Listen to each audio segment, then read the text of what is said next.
بسم اللہ الرحمن الرحیم۔ السلام علیکم ناظرین، آب حیات کیا ہے؟ یہ کہاں واقع ہے؟ کیا اسے پینے والا قیامت تک زندہ رہتا ہے؟ حضرت خضر علیہ السلام کون تھے؟ کیا حضرت خضر علیہ السلام نے آب حیات پیا ہے؟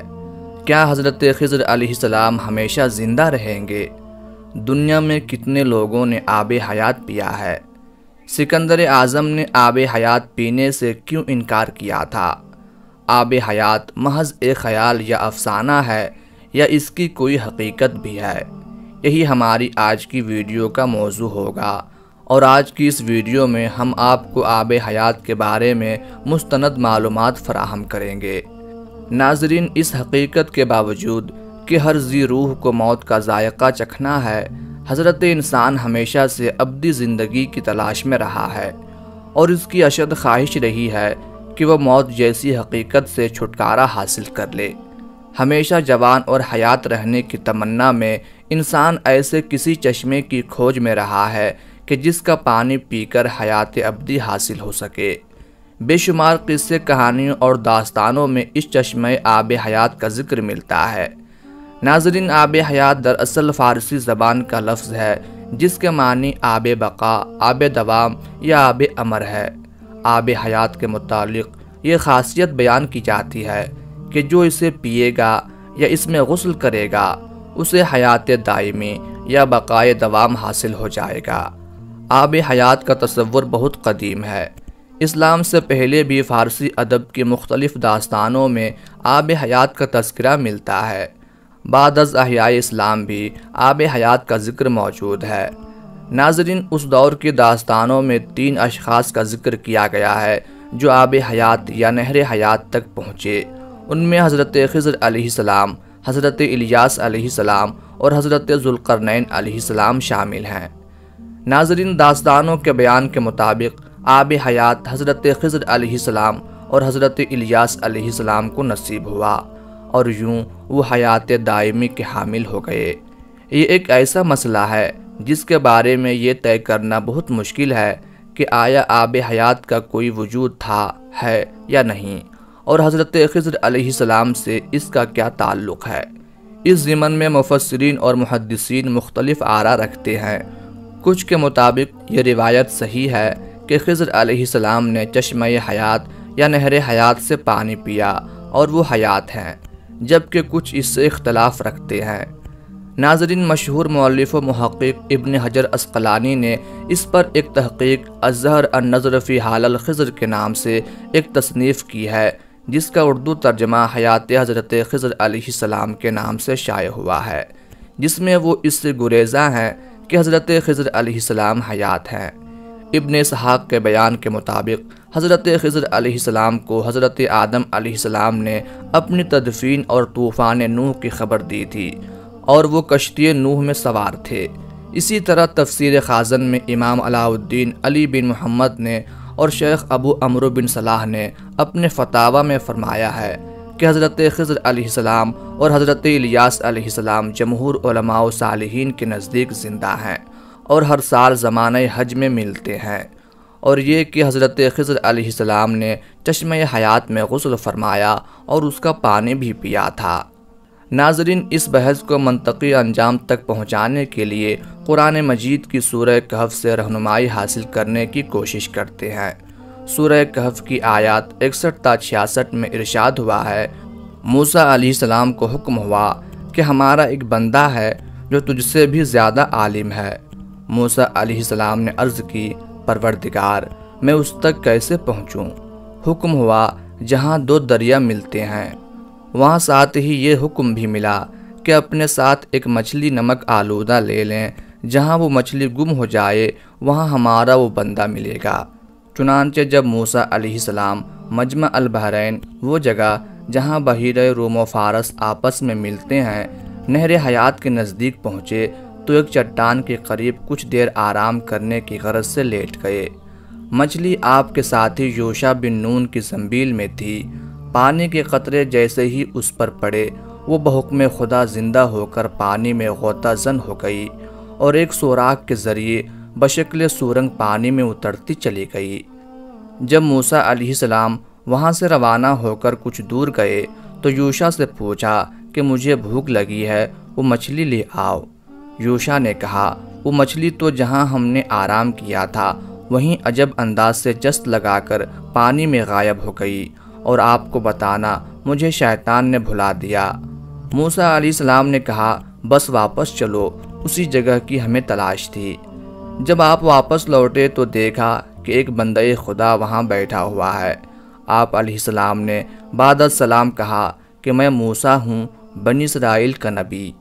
تفسیر ابن کثیر کی جلد سوم کے مطابق وہ اللہ کا نیک بندہ حضرت خضر علیہ السلام تھے۔ ناظرین، اس کے بعد کی تفصیل عام ہے کہ آپ علیہ السلام نے حضرت خضر علیہ السلام کے ساتھ سفر کیا اور انہوں نے کہا کہ موسیٰ جو عمل میں کروں آپ سوال نہیں کریں گے۔ آج کی ویڈیو میں ہم اس تفصیل میں نہیں جائیں گے کیونکہ اپنے ناظرین کو بس یہیں تک لانا مقصود تھا۔ یہاں قابل غور بات یہ ہے کہ نہر حیات کے پانی میں اللہ نے یہ تاثیر رکھی تھی کہ مردہ مچھلی پر اس پانی کے چھینٹے پڑنے سے وہ بحکم خدا زندہ ہو کر پانی میں غائب ہو گئی۔ جبکہ حضرت خضر علیہ السلام تو وہاں پر مقیم تھے، تو کیا آپ اس پانی سے مستفید نہیں ہوئے ہوں گے؟ یہ اللہ کی نشانیاں ہیں، بے شک جو وہ چاہتا ہے وہی ہوتا ہے۔ ناظرین، آب حیات اور حضرت خضر علیہ السلام کا واقعہ حضرت ذوالقرنین علیہ السلام سے بھی وابستہ ہے۔ حضرت خضر علیہ السلام حضرت ذوالقرنین علیہ السلام کے خالہ زاد بھائی، وزیر اور علم بردار رہے ہیں۔ یہ حضرت سام بن نوح علیہ السلام کی اولاد میں سے ہیں۔ مختلف تواریخ میں یہ بیان ملتا ہے کہ حضرت ذوالقرنین علیہ السلام نے پرانی کتابوں میں پڑھا تھا کہ سام بن نوح علیہ السلام کی اولاد میں سے ایک شخص چشمہ حیات سے پانی پی لے گا تو اس کو موت نہ آئے گی۔ اس لیے حضرت ذوالقرنین علیہ السلام نے اس کی تلاش میں مغرب کا سفر کیا۔ حضرت ذوالقرنین علیہ السلام کے علم میں یہ بات آئی کہ چشمہ حیات اندھیرے راستوں میں موجود ہے، جسے آج سائنس بلیک ہول کہتی ہے، اور وہاں 360 چشمے ہیں۔ لہٰذا ذوالقرنین علیہ السلام نے اپنے لشکر سے 360 افراد منتخب کیے اور ہر ایک کو ایک مچھلی دے کر خضر علیہ السلام کی سربراہی میں روانہ کیا۔ تمام لوگوں کو یہ ہدایات دی گئیں کہ ہر فرد اپنی مچھلی کے ساتھ چشمے میں اتر جائے اور واپس آ کر اپنی اپنی مچھلی ظاہر کرے۔ کافی دشواریوں محنت شاقہ کے بعد آخر کار یہ افراد ان چشموں تک پہنچنے میں کامیاب ہو گئے۔ جب واپس آئے تو حضرت ذوالقرنین علیہ السلام نے سب کو اپنی مچھلی جمع کروانے کے لیے کہا۔ سب نے اپنی مچھلی ان کے سامنے پیش کر دی سوائے حضرت خضر علیہ السلام کے۔ ذوالقرنین علیہ السلام نے دریافت کیا تو انہوں نے بتایا کہ میں جب چشمے میں اترا تو مچھلی میرے ہاتھ سے نکل کر پانی میں چلی گئی۔ میں نے غوطہ لگا کر اسے پکڑنے کی بہت کوشش کی مگر ناکام رہا۔ حضرت ذوالقرنین علیہ السلام نے کہا کہ وہ پانی آپ کے مقدر میں تھا۔ تفسیر ساوی کے مطابق حضرت ذوالقرنین علیہ السلام حضرت ابراہیم علیہ السلام کے دست حق پرست پر اسلام قبول کر کے مدتوں ان کی صحبت میں رہے، اور حضرت ابراہیم علیہ السلام نے ان کو کچھ وصیتیں بھی فرمائی تھیں۔ ناظرین، تفسیر ابن کثیر میں یہ روایت ملتی ہے کہ ذوالقرنین علیہ السلام حضرت ابراہیم علیہ السلام کے دور میں تھے اور انہوں نے ابراہیم علیہ السلام کے ہمراہ خانہ کعبہ کا طواف بھی کیا۔ اس سے ظاہر ہوتا ہے کہ خضر علیہ السلام بھی ابراہیم علیہ السلام کے دور کے ہیں، جبکہ ایک محتاط اندازے کے مطابق حضرت ابراہیم علیہ السلام اور حضرت موسیٰ علیہ السلام کے درمیان 600 سال سے زیادہ فاصلہ ہے۔ ان تمام حوالہ جات سے یہ نتیجہ سامنے آتا ہے کہ حضرت خضر علیہ السلام کو یا تو عمر طولانی دی گئی تھی یا پھر وہ بحکم خدا بقید حیات ہیں، واللہ عالم۔ ناظرین، اس ضمن میں کچھ علماء، مفسرین و مورخین کی مزید آراء پیش خدمت ہے۔ امام بدر الدین عینی نے ان کے متعلق لکھا ہے کہ جمہور کا موقف یہ ہے کہ حضرت خضر علیہ السلام نبی تھے اور زندہ ہیں۔ مصنف بدر الدین العینی کتاب العلم باب ما ذکر فی ذہاب موسیٰ میں لکھتے ہیں کہ خدمت بحر یعنی سمندر میں لوگوں کی رہنمائی کرنا حضرت خضر علیہ السلام کے سپرد ہے۔ اسی طرح تفسیر خازن میں ہے کہ اکثر علماء و مشائخ اس بات پر اتفاق کرتے ہیں کہ حضرت خضر علیہ السلام زندہ ہیں۔ شیخ ابو عمرو بن صلاح نے اپنے فتاوی میں فرمایا کہ حضرت خضر علیہ السلام جمہور علماء و صالحین کے نزدیک حیات ہیں۔ یہ بھی کہا گیا ہے کہ حضرت خضر و الیاس علیہ السلام دونوں زندہ ہیں اور ہر سال زمانہ حج میں ملتے ہیں۔ یہ بھی اسی سے منقول ہے کہ حضرت خضر علیہ السلام نے چشمہ حیات میں غسل فرمایا اور اس کا پانی پیا۔ ایک روایت ہے کہ حضرت عمر فاروق رضی اللہ تعالی عنہ کسی کی نماز جنازہ پڑھانے والے تھے کہ ایک آواز سنائی دی، ابھی ٹھہر جائیے، جب تک وہ آنے والا نہیں آیا آپ رکے رہے۔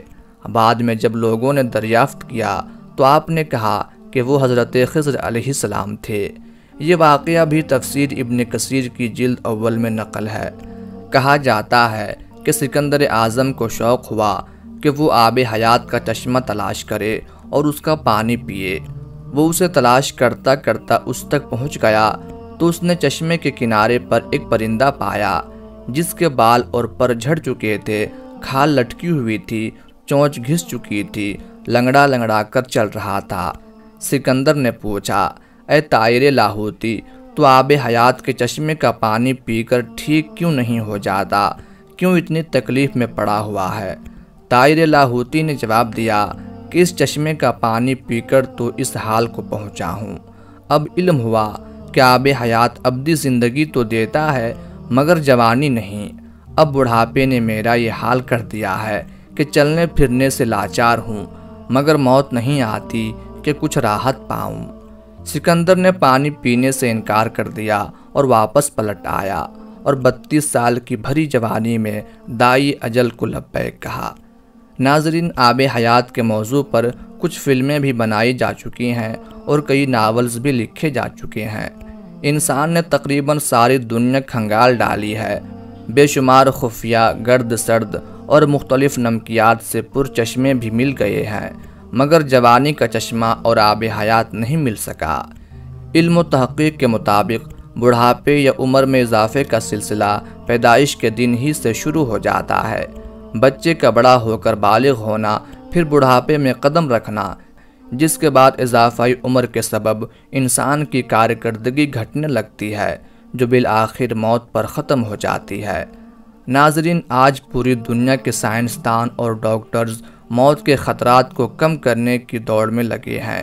سب کی کوششیں ہیں کہ کسی طرح انسان کی عمر بڑھا کر موت جیسی حقیقت سے دور کیا جا سکے، مگر بحیثیت مسلمان ہمارا عقیدہ ہے اور قرآن مجید فرقان حمید کہتا ہے، کل نفس ذائقۃ الموت، ہر ذی روح کو موت کا ذائقہ چکھنا ہے۔